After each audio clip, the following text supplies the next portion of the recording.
Welcome back to the conversation pit. Today's episode is a one-on-one style. Most of the other episodes you have been previously listening to has been a general focus, more formal, professional dissection of the mind. Today's episode, less formal, more relaxed, conversation driven. So I want to give you guys a bigger peek into my life. That being said, let's get into the episode. Today we have a special guest, Andrew Zihmer. He is an engineer at heart, and he has a law practice with his wife. Welcome, Andrew. Hey, thanks for having me on today. It's a pleasure. So, Andrew, you come from an engineering perspective, and you transformed into, joining this law firm. Can you walk me through like how this happened, like your start? I'd love to hear that. Okay, definitely. Definitely kind of go back. So, out of undergrad, I was electrical engineer, got into the defense world, and found a couple of different things. I was at Northrop Grumman in intelligence satellites. Went from there to a startup that was required by Rolls-Royce doing civilian nuclear power plant work, and then from there I went to a place called Bettis Laboratory where we designed nuclear reactors for the Navy, and I was specifically in simulation and modeling. And so that whole time, right, that sounds really cool. Like that's what we're trying to go for. And I loved the mission, but I didn't really love what I did every day. And so during that time, I met my now wife Tracy. We dated, got married, and she was practicing law, and always said, "I want to start my own firm one day." I thought that sounds great. That's really exciting. And finally, one day, she said, "I'm going to do this here the next couple of months." And I was just trying to be helpful. I had a lot of unique kind of corporate experience managing people, finance, project management. And so I just said, let me help where I can. And we kind of started doing that together. And that first year, it was a lot of long nights and weekends for me where I would work all day, my normal corporate job, come home and spend a couple hours with her, however I could help.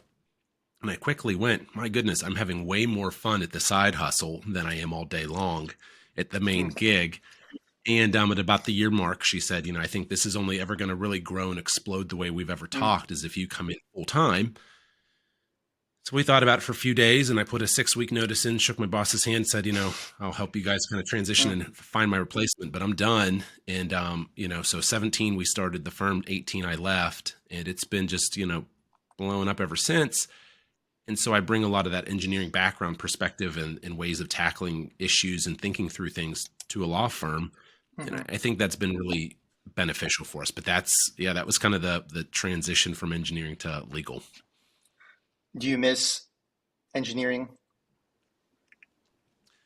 No, I don't. I miss some of the people. I worked with great folks, and and especially at the big places, you've got to realize that we're down, depending on staffing and things here, we're about 6-7 people.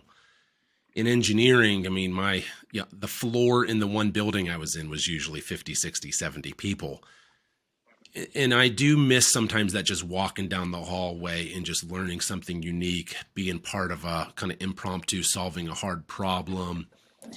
There was a lot of times you were around the conference room and the amount of brain power, brain horsepower, however you want to call it, in that room was just mind blowing. The kind of folks that could be pulled together quickly to solve a problem.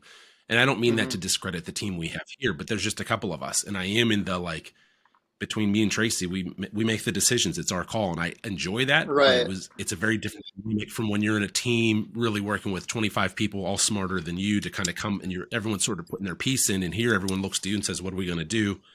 You're in charge. And it's definitely been a different dynamic. Very cool. Would you say your why has transformed over this period of time from this transition? Yeah, for sure. I think I didn't really have a why back in the engineering, days. And when I think I was there, I was always looking for this next promotion, things will get better. Maybe if I change, places that I work, things will get better. It was kind of always kicking the can. I wasn't living in the moment. And it was always really, if I do X, Y, Z, I will like what I do more. And that's when it will be special. That's when it will be unique. And it was always looking at, 3, 4, 5 years down the road. Now I truly love what I do every day. I believe I'm fully engaged. I love it. My wife, I don't know if you saw when Kobe Bryant retired, back before he passed away, and he got his, I think, jersey hung up the rafters in Los Angeles, and he was talking about how it's not the destination, it's the journey. Right. And I think I was always looking for a destination point, and what I found with going out on our own, being entrepreneurs, is I really do find it to be more around the journey. Each day's Right. fun. I'm not looking at like what's cash out day or how do I retire. Like that's not even on my radar. It's what Right. fun thing am I working on today and this week and next week, and that's where it shifted. Absolutely. Like being in the government, I definitely resonate, like understanding the future and being like extrinsically motivated, working in the Department of Defense. Sure, you get a fat paycheck, but it sometimes just does not feel as meaningful compared to like working on passion projects, like with your wife, spending more time with her and really doing something different and always looking forward to something new. And with your background, right? We've done some similar types of work, and Right. that mission is really engaging. And I think the people that buy into it, and I certainly did, that was Right. special to be a part It, of definitely. intelligence collecting platforms and Yeah. helping the warfighter. Like that's fun stuff. But when you move from that high level down to so what do you exactly do? Hmm. It was a lot of times like I feel like a glorified secretary. I'm moving papers around, getting people to sign off on things. And in the course of 3 weeks, I made two decisions that equaled an hour and a half of work. And the other, 75 hours was like, what the hell did I do this whole time? And I think that's what I hated. And now it's, if in 50 or 60 hours of work, it's like, man, that was all important work. And that's the difference. Right. Like in government, you usually know what to expect. It's not a crazy roller coaster. It's very stable, and that's a great thing for a lot of people. But Yes. like you said, glorified secretary. One of the big stressors I remember during my time was the security clearance, waiting for that, hoping I passed. If I didn't pass, boom, you're gone. And some clearances could take 6 months, 2 years. Yes. 2 years, and you and on some instances you can't even enter the office building that you should go to. So what are you doing in 2 years? You go to a satellite campus and there are some restrictions on there. And to me that's insane. That man, that's funny. That makes me remember when I started at Northrop Grumman, Right. I went into they called it their PDP program, professional development program. So you went in and you rotated every 6 to 12 months for a couple of years and saw different departments, and then you picked where you wanted to stay. So that's a great program. They didn't tell me they'd put me in for a TSSCI. They just said you're getting a clearance. Didn't explain if it was a secret of TS, let alone the SCI world. And so I went in, I will never forget. I mean, I'm there that first couple of days, you kind of get acclimated, and I am doing not what they told me I'd be doing. I'm just sitting in an office, literally helping do the lowest level activity. So I remember I went to like in that program, you had the boss you worked for on your projects, but then you kind of had this like HR one that guided you through that couple of years. So I went to Kelly. I'm like, what is going on? Like, I could quit. This is awful. What's going on? And she's like, well, it's a holding position until your clearance comes in. She's like, did no one talk to you about this? I'm like, I know this is all completely news. What's going on? She's like, you're getting an incredibly high clearance, but you can't do that till it comes in. So you just have to hang out. So like, just wait, because once it comes in, I know what you're working on.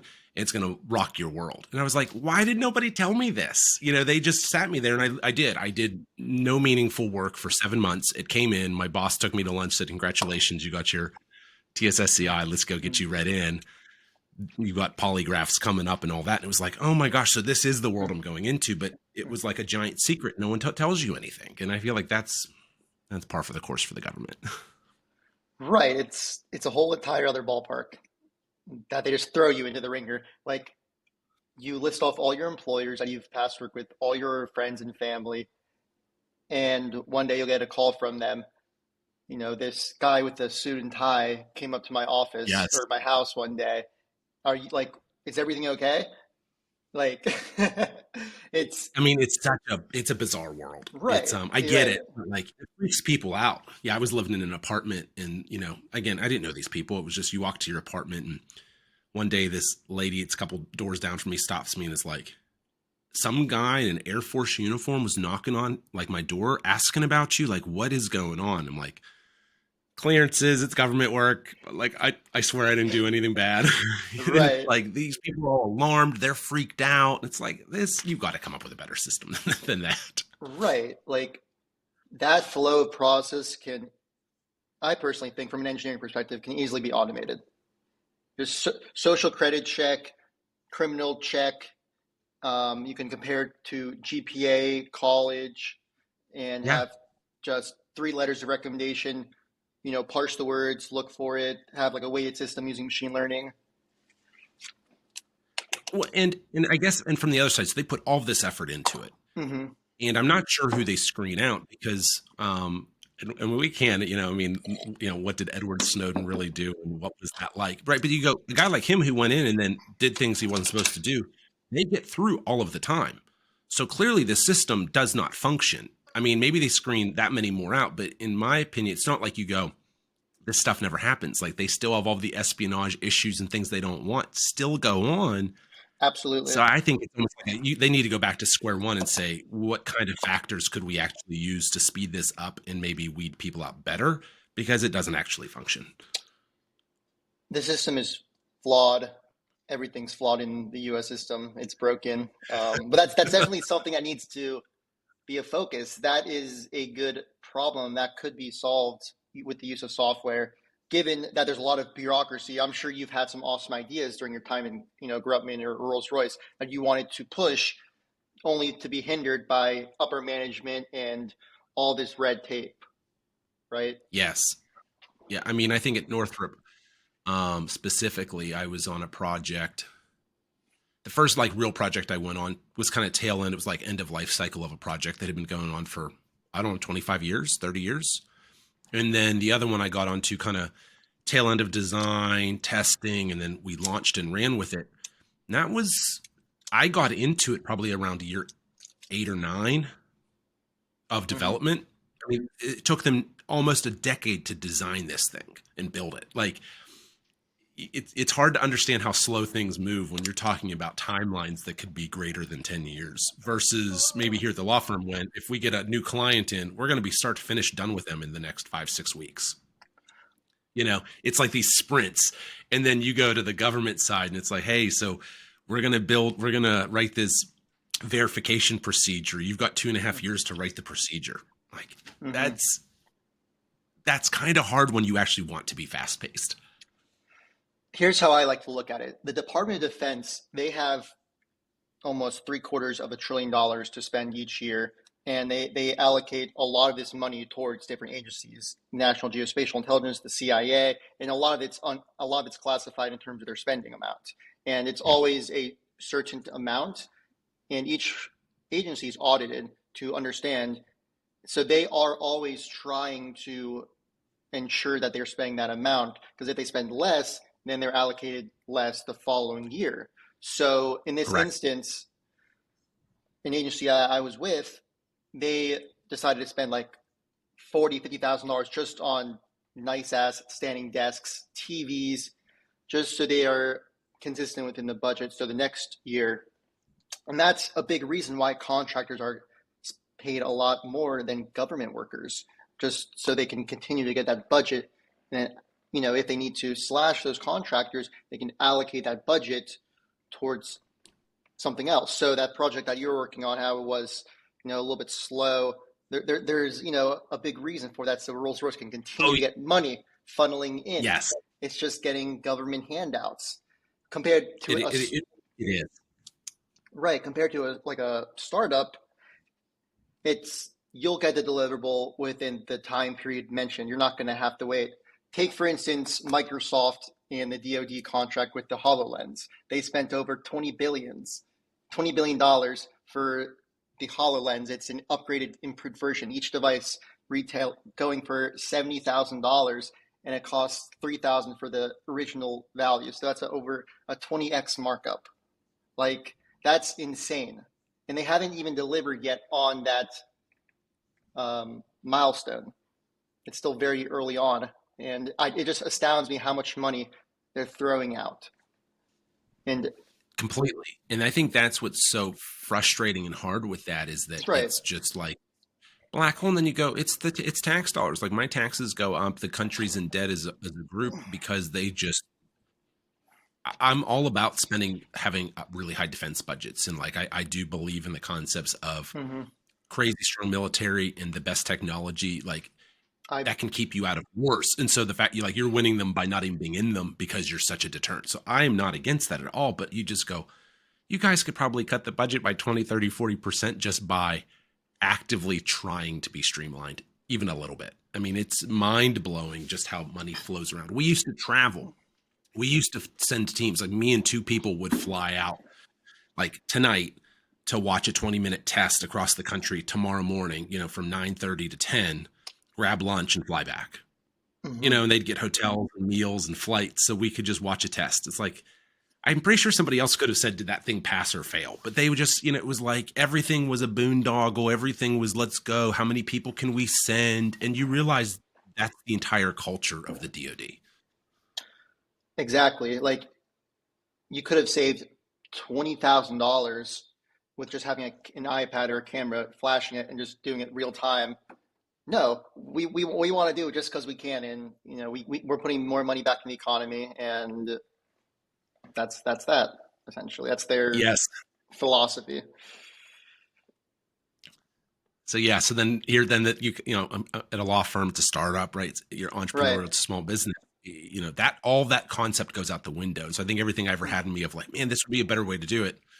Well, we've learned and seen is that a better way to do it? What works, what doesn't, but everything's to be as streamlined and as profitable as possible. Not this just like how much money could we run up? There's no benefit to doing that in your own business, and so that is actually a ton of fun. Agreed. And a tough challenge that's not as often talked about in the government is vertical mobility. Like you're locked in as a contractor and you aren't learning as much skills while you're in the position. You're just doing mundane tasks. So if you were to jump ship or do something new or maybe hope for a promotion, that's, very hard unless you're teaching yourself on the side. Oh, absolutely. There were times when, you would look at things and kind of go like, what am I really learning here? Or, again, you do go Right. across a week, which, an easy, just, 40 hours. You'd go in 40 hours. I may have really helped learn, be actively engaged 2, 3, 4, 5 hours. Like that other 35 hours, I think that was a detriment to my career. Hmm. And you kind of start realizing after years and years of this, like, what skills am I getting or where am I? And you kind of maybe, or, there was times I'd be like, after 3 years, I feel like I've improved. I could have done the hard work in 3 months, not 3 years. Exactly. And And you some kind of go, where am I now? Like, how is this helping me? And it's not helping you. It's just helping them have a warm body and a seat to hit a contract for a head count, in my opinion. Right. And these skills that one is doing or one is learning is often outdated and not for the modern world. Like, why am I learning this programming language that's 15 years old that not a lot of companies use anymore that are modern, right? It's not transferable if I want to work for Amazon or one of the Silicon Valley companies. Yeah, I think that's a big one. And I feel the other one I saw that was similar to that too was just a lot of times it was you had to have a lot of attention to detail. You had to be able to think. So I don't want to discredit the work we did, but a lot of it was just like if you were hyper focused and could kind of like find patterns, and a lot was just kind of like boring work in Excel of hey, like let's take a bit string of these 128 bits. How can we break that out and do fault sequencing coming down from a satellite? And it's you're going to get that sequence 12 times a second. What do we do with all of those ones and zeros? You're like, you don't need a degree to know how to work through that. You just need to sit down and go, well, voltage is going to come down here. Okay, we need 6 bit. The first 6 bits are this voltage. The next 4 bits are voltage. The next 8 are this temperature. And you just build this stuff out. It's like that. I don't want to say it's common sense because there's plenty of people that couldn't do it. But at no time during my bachelor's of science in electrical engineering was that like, oh my God, I'm glad I took that course. I mean, it's Right. such a waste of time. I wouldn't fully discredit, college as a waste of time. Uh, No, but I mean, compared to things I've done, you kind of went. I didn't use that for these things, and went like that. I think that was always frustrating. I like to say that college is a springboard to help you get a good first job. Not a job, a good first job. And then I that love good, that. And I think that's valid. you can get a job easy without a college degree, but is it good, right? I want the benefits. I want a six-figure salary. Like, odds are the probability will increase if I have a good degree from a accredited university. And then would you say, I would say somewhere second job, they may or may not care. By your third, they really don't. It comes down to just the rest of your resume. Absolutely. And it comes down to more so the experience. And, Hmm. a funny thing I like to say is, what's stopping someone from forging or lying on your resume, right? So, I mean, I've I feel applied like we to, see that here, because y'all talk to somebody or bring them in, or even during an interview, and you start asking questions like you don't have the experience you're telling me, because this would be a no-brainer answer. Like, this is not a hard question to answer if you had even dabbled in what you're telling me you understand. And you see that very quickly, that people really, they do themselves a disservice, because they're going to get in over their heads, and then they will wonder why they'll be terminated at some point, and you go, Mhm. just match up with where you're at. There's no shame in that. But so many people want to oversell, and then they underdeliver, and then they wonder why they're the one holding the bag at the end. The dumbest person that passes the bar is still a lawyer. To keep that in mind. And then at the end of the day, it comes down to what can they do? How can they interact with the client or not? And Absolutely. you're in or out. But yeah, it's we've seen all kinds of folks make things up, and it's bizarre. And you see it in all industries, and it's not like it's specific to this or to engineering or anything. It's just there's good folks out there and bad, and I think people would be doing themselves a service to just give themselves like an honest look at where they are, where they want to get to, and running within that. Do you have any stories of candidates with forgery or not actually being a true lawyer, just saying it that they have experience in that regard? From that part, I don't think so. We hired a guy a while back as like an office manager. One of his big kind of claims was that he had, been in IT and had an extensive IT background and had done it, I think, at a university. And so when we talked, he definitely kind of could talk about it. I don't know. He was here, 4 weeks, and we bought a new printer, and I asked him to add the printer to people's computers, and he was not able to add a printer as an IT person. As a person with that's just used a computer at this point, like it was, think about that. Like, the fact that anyone can't do that to me is mind blowing. The fact that somebody who claims that they've been in IT, they've set up VLANs before, they know how to program a switch, and you don't know how to hit add printer and do a test page and verify it. You're making stuff up right now, and you kind of just Right. go, you learned some buzzwords. That's all you did.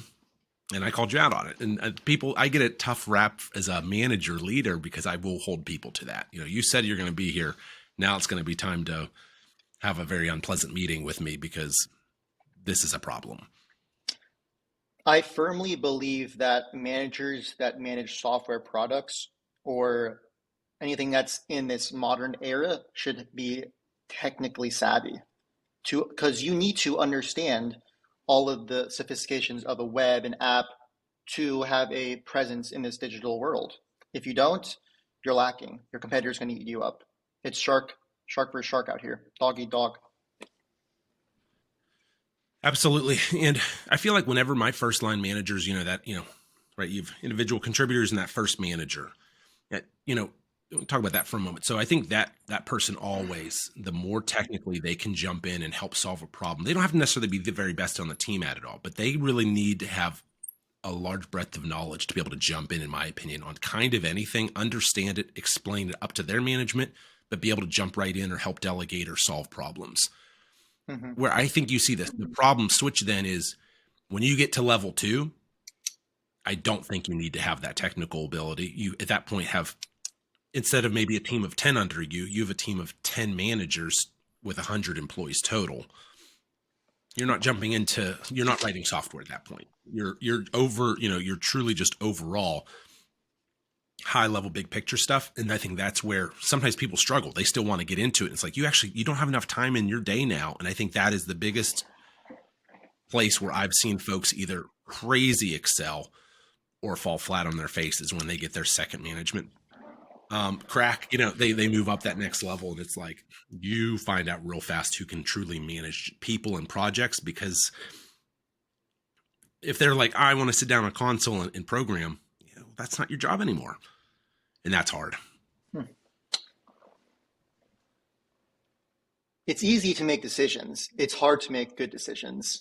And I like that. I like that. Yeah, absolutely. Well, yeah, I think so. I definitely feel like I was a person who struggled to make quick decisions before. That was something I've worked on probably in the past 1 to 2 years, right, was not getting so paralyzed by data and analytics, like really saying, absolutely. what do I need to, what's 60, 70% of the information I want, go get it. And understanding, just based on what I'm going to have, this is how I will pre-make my decision, so that once it kind of comes in, it's just sort of self-made, and then we just move on. But I agree, making really good ones, it's hard. Part of it, I think, too, is just rolling, being dynamic during the time of, once you make a decision, you can't necessarily always go back, but like you can kind of let it navigate and things like that. Sometimes people get too locked in on like, I made this decision, we will just follow that to death. And it's like, no, it's okay to pivot. And I think being in the entrepreneurial space has taught me that pivoting is sometimes the It's biggest things normal. that we do. Yeah, it's just, sometimes you have an idea and it doesn't quite work out, but then it showcases something else that like you never even knew existed. You just got to change direction and jump in on that angle. And that's a really important skill set, I think. Agreed. Being able to adapt in a fast-paced environment is tough. And you have to be a chameleon. You have to change your colors, be an octopus, change the texture of your skin, have thick skin. You have to truly know what to expect. And if you expect something that's new, just go head on and be ready with your sword and your shield. Just be ready to fight it. It's dark. It's Yeah, hard. I think Lonely. I agreed. I think that, and there's a level of, it's hard because I can see this, what I'm going to say, two ways. So one angle, I say, the people who really dive in and come up with niche, exact talent, and expertise are really good at that. But I think that prohibits you from moving way up in management and leadership when you are hyper focused. But it's hard to, I think, be like that. You can't be that subject matter expert when you're like the jack of all trades. But I think the jack of all trades mindset will get you further in leadership management, because you keep getting more and more broad as you move up. So I was thinking about like Steve Jobs, Elon Musk. I mean, these guys, they know a lot about a lot of things. And it doesn't mean they're the Absolutely. absolute expert at everything. I think about like Elon Musk. I mean, this guy understands batteries, electric motors, chemical properties of lithium, aerodynamics, coefficients of vehicles, rocket boosters, liquid and solid fuels, space flight, ballistics, like now getting into social media, the software on that end. Like, this guy knows more than most people on dang near every topic. That's impressive. And I think that's why he has had the success he has versus the person who's like, I know everything about this one software language in this one use case. You're very valuable in that use case. Elon Musk and Steve Jobs faced a lot of adversities growing up. Both of them did. They had a lot of challenges. Now, really feel that people that face those difficulties early on, Elon Musk had a very harsh relationship with his father, and he'd often would be bullied at school. He would drown himself in books. Steve Jobs adopted, often felt like an outcast among his peers, did a lot of drugs, and would often just walk around school barefoot and just be different, Right. right? How do you I, feel I, about environment? I think coming up from those young ages, I mean, everybody is greatly impacted. I don't know through what ages exactly. I mean, I've Mm-hmm. got little Mm-hmm. kids. You can tell they definitely are very shapeable, you know, under 10 years old, probably from 10 to 15, a lot, and 15 to 20 less so. And by the time you get to 20 or 25, you're pretty molded. And so I think like both those guys are great examples of those things made them who they were, right? If Elon Musk wasn't bullied, if he didn't have these relationship issues, had he not found solace in books and learning and fiction and nonfiction and all the things that he's attributed a lot of his learning to just the fact that he read books about space travel and then would read about the things he read about in the books and just went down these rabbit holes. Had he had some perfect kind of like life, he may never have gotten to that point and be who he is. So yeah, I think that environment stuff, absolutely, it makes you, but everybody kind of comes to a crossroads of you can let it be a positive or negative, right? He could have just sulked around and been like, nobody freaking likes me and life blows and I read some and that just sucks. All right, well then he'd be nothing today. But he used that as a way to channel it. And I think Steve Jobs, same kind of a thing where he was a little different. He was a little weird. He did use drugs. He did do things that are kind of off the path. I mean, that's why I've got my Mac here and iPad. I mean, I've got everything of theirs, everything. Like, well, why? Because it's fantastic. It's so elegant. It works just like you would want it to. It's aesthetically pleasing.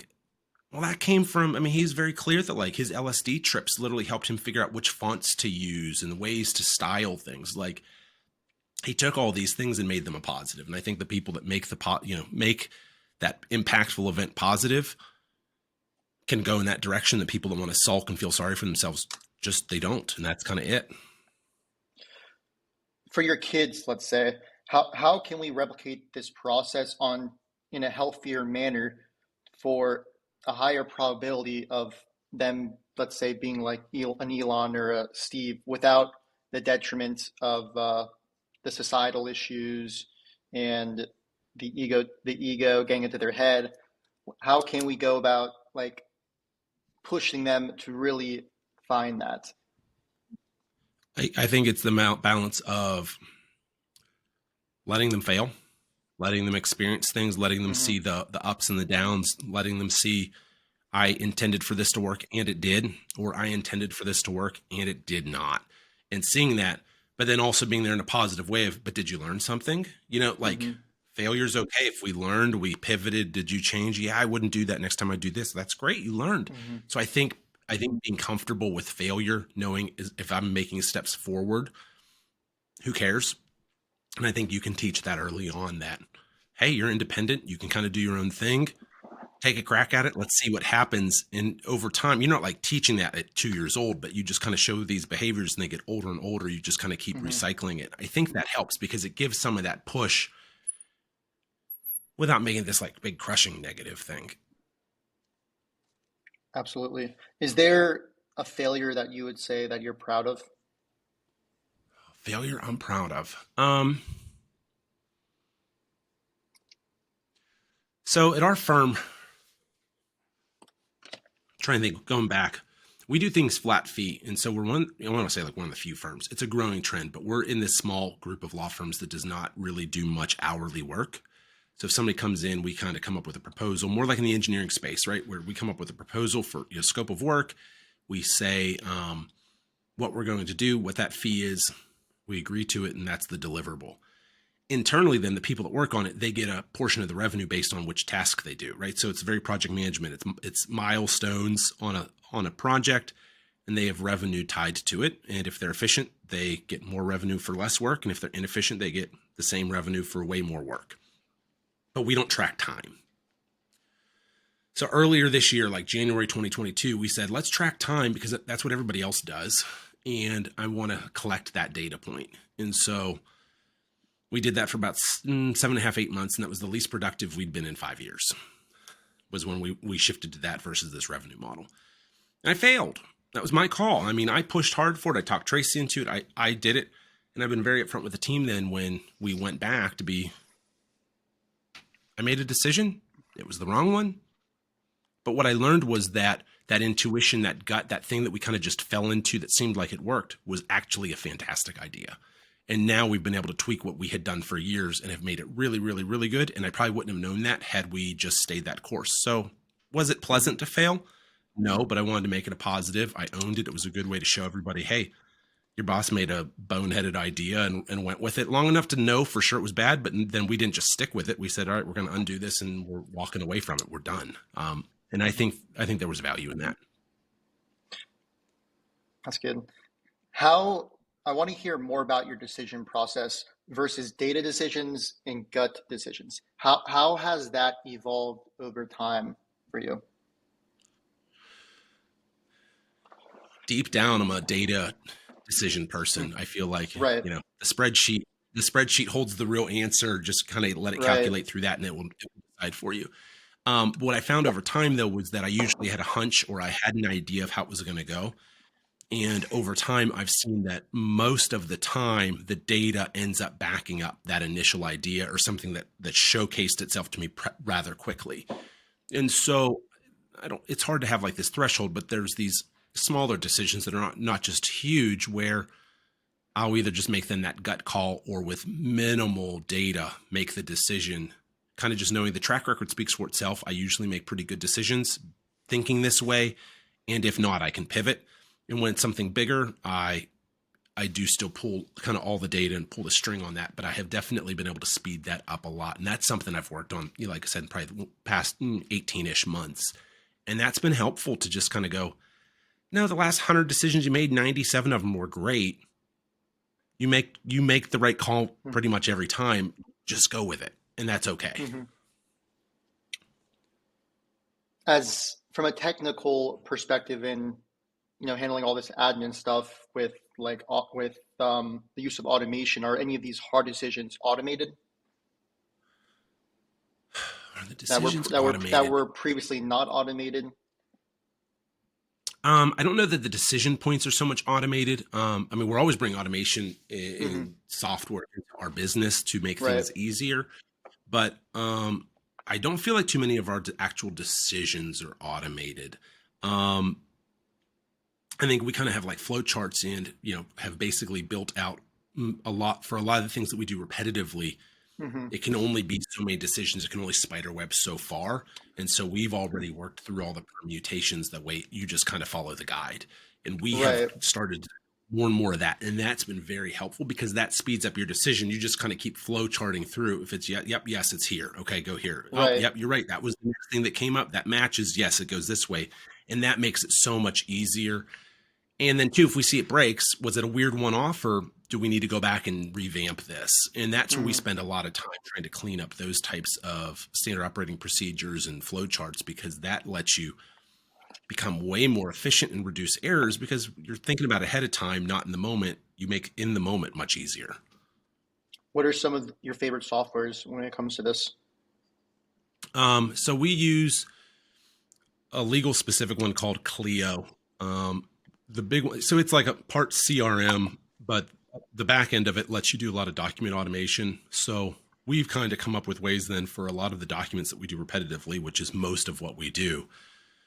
It automates, it'll basically create the documents for us. So then we've fed that back to, well, when we run a meeting with a new client and we know we're going to create these documents, how do we make the determination on which documents they need? And then all of the decision points that goes into it. And so we've been able to backfill that with kind of pre-built out sheets and things that we use during our meetings. So when you just sort of fill that out, it's quick data entry to put that into the system and kicks out all of your documents. So we use that.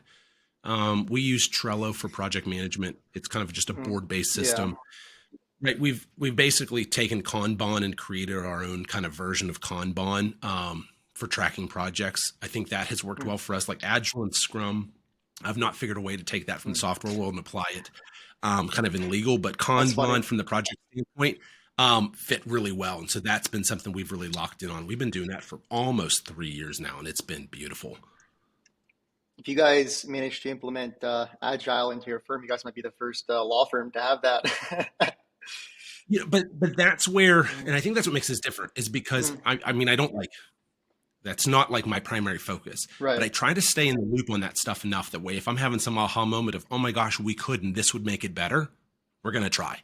Where I think so many places just could care less about that kind of a thought process or a decision, we look at all of those and go, it is really software specific.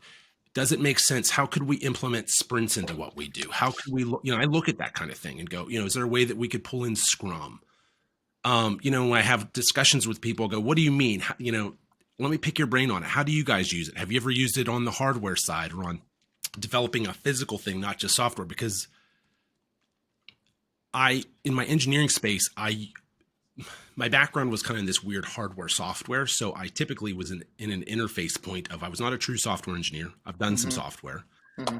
I did a lot in the physical hardware space, but a lot of my roles were in the interface. Like, let's actually, how do we communicate physical input and bring it into the software and bridge it back and forth? Hmm. And when I was there, you straddled the line of discrepancy report systems where, the software guys could put DRs in against bugs and fixes in against software. It's like, well, we can put a bug, like it's not a bug, but it's the concept. Something doesn't function in the physical space. Like I was on those teams sometimes that would be like, man, if we only had a team like the software guys do for tracking things that aren't working, it was okay. So it's not a software bug, call it a physical bug, and it's the same damn thing. And sometimes people could not wrap their head around it. It was like, we can use those same tools to track issues and verify that we fixed them, and versioning. We can use that in the physical space.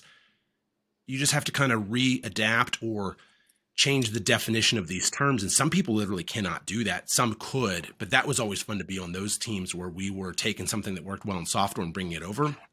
So now, in the legal standpoint, there's things from just engineering or tech as a whole or software that I go, hey, how could we bring that over? Maybe it's not as different as other people think. And can we? And I think Kanban was one where a lot of people would say you can't, but it absolutely makes sense and it works well for us. That's a great view. I like to think every industry is a version 1.0 and then evolves to version 2.0, which is technology. Take, for example, Kroger. They were a grocery store for a long time. They still are, but now they refer to themselves as a tech company because they get all these data points on consumer buying habits to display whether the item should be at the top, bottom, where it should be located. Take, for example, Tesla. It, it was a car company, now it's a tech company. And, you have a law practice, and that could be a tech company given you were to implement all of these agile processes and collect all these data points. So at what point would you say a 1.0 becomes a 2.0?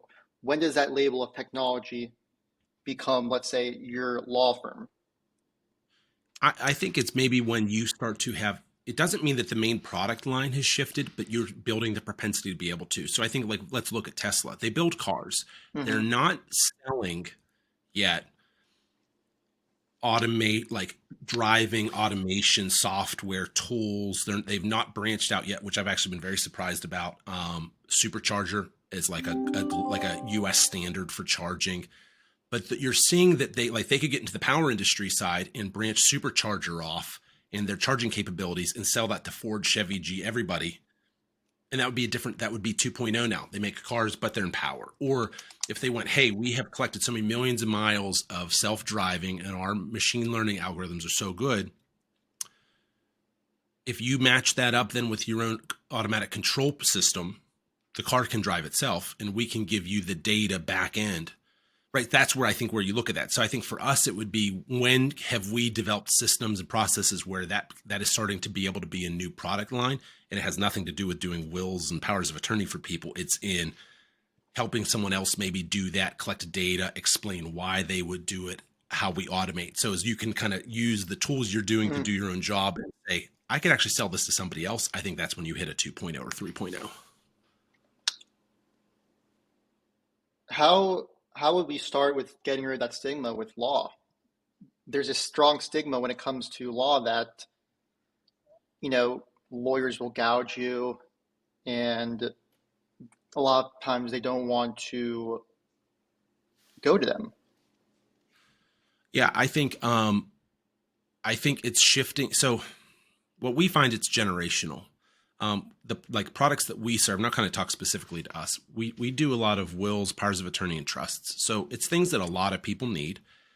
And if you work from people over 65 years old, they absolutely want to come in office, work with us. They can even be surprised that we don't do hourly. I don't know, 45 to 65. They're willing to do virtual. Sometimes they want to come in. Sometimes they don't want to come in. We're matching their expectation that there's a proposal for services, things like that. You start getting under like 35 years old, people haven't even thought about this. And my feeling is, starting to try to work through it is, how would they want to work with us? And do they even want to work with like quote a person, or would they rather just fill something out or work with a chat bot and just kind of instantaneously, like over the next 5 or 10 minutes, have this just be done, pay and be, hey, you're on your way. And that is where, I kind of go, you have to look at things generationally or how things just change over time. Amazon has changed how we buy things. Absolutely. Right? Like, I can hit buy now, it will be at my house tomorrow. I can pre-buy a video game and it will just be on my house on release day. And so going to the store, to me now, I have to have a confidence that it's actually in the store, and I must have a need to have it faster than tomorrow. Otherwise, it's not worth my time.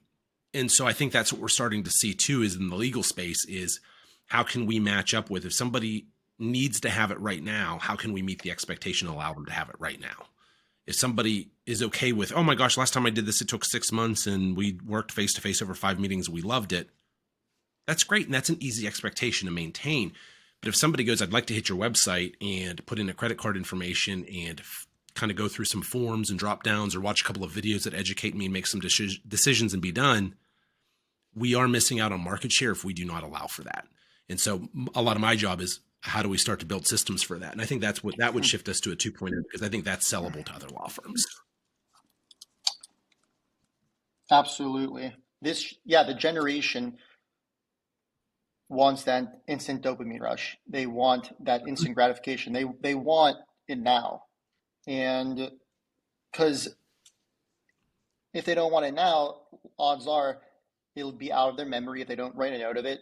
Or if they do make a note of it, it won't take a bigger precedence on it. It might be like, oh, it's there. I'll move it to next week. Next week turns into 3 months, right? So that's usually how a lot of people, including myself, operate. And being able to do it now like that, because we move quick in this new modern world. So that definitely is a challenge to modernize that kind of information. Yeah. I think like the legal space and other industries, it's unique from the aspect that my 77-year-old client doesn't want that. And so you actually have to be broad enough to be able to give all of it and be able to design ways to give all of it. Because if I go, it will all be instantaneous. It will never be in person. It will all be done in the next 15 minutes. There is a subset that typically is older that goes, I don't want that. I want to build a relationship. I want to meet you a couple of times and I want to do that. And so I think sometimes when like a kind of like a tech company might build up, like a legal tech comes in kind of in our vertical and they go, I'm only going to be the instant option. You're losing a lot of market share that way too. I think you actually have to be broad enough, or you need to be large enough to actually shift the market like Amazon did. Amazon changed how we bought. So if somebody could be big enough to say, we're going to change how the legal industry functions and people will kind of bend to us, then you can say, we'll be this one way because we're actually going to make everybody go that way. Otherwise, you have to offer it all, in my opinion.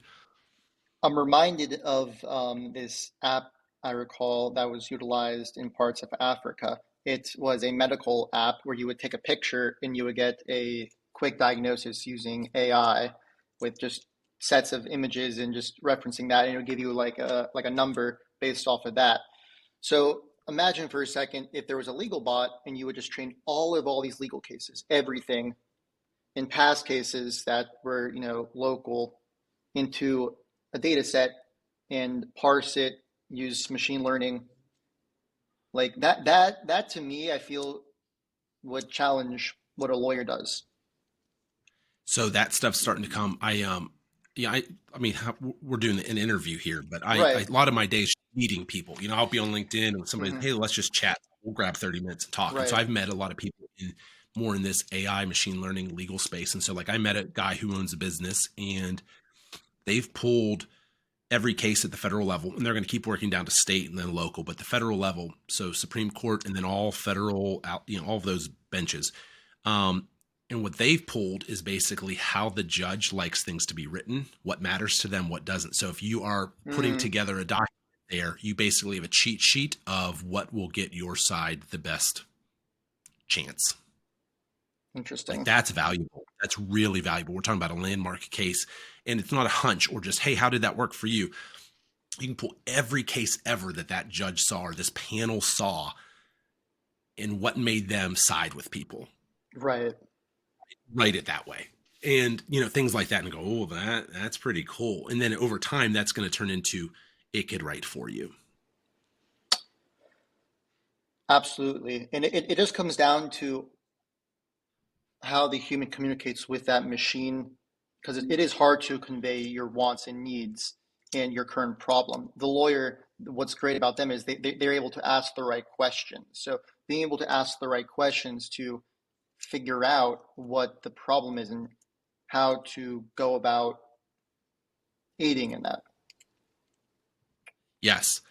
And when you think about these industries that are changing, I think Tesla's a good example. I mean, these cars drive themselves. They're not perfect, and it's going to still be a while before you truly say it backs out of my garage, goes up the driveway, turns on the local street, gets to the destination, and parks in front of my parents' house. It's coming, but we're still not there. But it's making big improvements, and it's doing a large chunk of it. Or airplanes with autopilot. Like, again, you still have pilots in there, but they're now becoming much more of overseeing software and less flying an airplane. They still fly, they still are qualified to, but a lot of their jobs using a computer now and maintaining kind of just visual parameters and seeing if they need to interject or not. And so I think that's kind of the same thing where I think that the lawyer, 25 or 30 years from now will probably be a bit more of oversight, kind of making sure it matches expectations, giving a little nudge here or there, or bridging the gap when that system kind of doesn't, but otherwise kind of being the facilitator and allowing that to function that way. Definitely.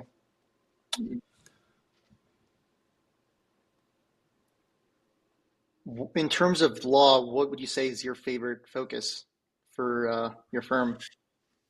So we're estates and trusts. So about Right. half of our practice is wills, trusts, powers of attorney. The other half then is when people pass away, carrying out those documents. Hmm. I think, again, as a non-attorney, and I don't do a lot in the legal Right. space, but just from the meeting that people, what we kind of consider mid-market and up, folks with probably net worth of 6-7 million to 15-16 million. They're really fun people. I mean, everyone's a good person. I don't want to act like not, but they've got some cool Hmm. stories. There's a lot of business owners in there, people that started with nothing and sold a business for $11 million and got into rentals and have 7 Airbnb. Like, you meet these people and go, I'm actually sitting across the table from somebody with a really cool story, and then helping them set it up, start to create generational wealth or do things like that. That's really fun and special and cool to be a part of. And Right. they're great people. Those are usually folks that kind of go, you're a professional. What's it cost? That's reasonable. Let me send you a check. What do you need from me? Versus, the person at the lowest end of that, they hem and haw over, $800, and it's a million questions and it's difficult. I saw this meme one time and it was like, what's the difference between a $500 and a $50,000 client, the consulting space? And it was like the $50,000 client says, how do I wire you the money? The $500 client wants to know why it's not done yet, and a million things like that. We find that to be true. The higher our fee is, the easier people are to work with, almost guaranteed. And so that is a nice space to be in. It's just because they're easy. They respect professionals. They know we know what they don't know, just like they know things that I don't know. And it makes for a nice relationship. Absolutely. Of those stories and those people you've met, are there any of those that stand out to you in terms of learning lessons or advice that you have been given? Oh my gosh, yeah, a lot around not ever giving up, chasing after your dreams, believing in yourself, that it's okay for things to change over time. I think starting kind of as early as you can is usually the best one. A lot of people in there, maybe started a business at 45 based on an idea they had at 30, and it exploded. And they're like, it could have just exploded when I was 30, but I was afraid for Hmm. 15 years. Um, so I think a lot of kind of lessons in that space, not giving up, having fun. We do see a lot of people that pass away at 95 years old. We Wow. see our share of people that pass away in their 30s and 40s and too. So I think there's just kind of a high level of, you don't want to screw yourself for the long run, but you want to have fun kind of each and every day and make sure that you're having a good time, because there's no guarantees that you come make it to tomorrow. So we see that kind of up front. So sometimes that's a lesson that doesn't maybe get spoken about, but that's definitely there, is you kind of got to live for the moment a little bit. Absolutely. I'm sure it's an emotional roller coaster at times as well, given, you're meeting people, then like they could be dead like the next. It is. And I think we enjoy being a rock and being a peace of mind for them. They don't know what to do when that happens, and they come to us and we just go, we handle it all. You don't have to. You can grieve, be Mm-hmm. with your family. We will handle everything. And for the most part, I feel like you kind of stay out of that aspect. But, there are just times you talk to somebody or, I don't know, 9, 10 months ago, I spoke with a young woman my age, 30, she's 35 years old or something. She had a kid, 2, 3 years old, and her husband had just died. I mean, Oh. you empathize with that, and you're like, my gosh, like that'd be no different than me losing my wife or her losing me. Like, and she's like, I don't even know where to start with this stuff. And this is like, it's not like he was 97 and 98 years old and like you guys had a good life. Like this was not supposed to be this way. Those ones are tougher sometimes, and you kind of get pulled in a little bit, and it's like, wow, this is kind of the not fun side of this at times. You're happy to help, but like as part of it, there's a piece of like, that sucks. In those instances, do you guys ever go the extra mile in terms of like delivering extraordinary experience? We try to give everybody the best. We've definitely had some of those scenarios where there wasn't much there. They need help getting access to some one account. And it's like, well, we can just do this. We'll do it for free, or just do this, or bring this into our office and we'll just kind of help you do it. Or we'll do it for some minimal cost or something, because it's just, you want to help put them on the right path. They feel screwed. They kind of are. And you want to at least make the best of it. Mm-hmm. And so we try to do that. And then sometimes that sparked conversations then on our end internally. I'm like, wow, maybe we could make that a new streamlined product, just make that easier for people. That actually wasn't so hard. So sometimes too, like just doing something good for somebody, maybe that's all it is. And I don't want to act like that's not a really good thing, but sometimes too, then we've been like, oh my gosh, that was actually easier for us to do than we would have thought. We actually could just do that for folks, or do this for some super low fee to just help them, because that was actually really not that hard. So sometimes, there's still like a second layer to it too, that can be beneficial for more people. Great. I want to take some time to just share some final thoughts. Is there anything else in store for what's next with you, Andrew?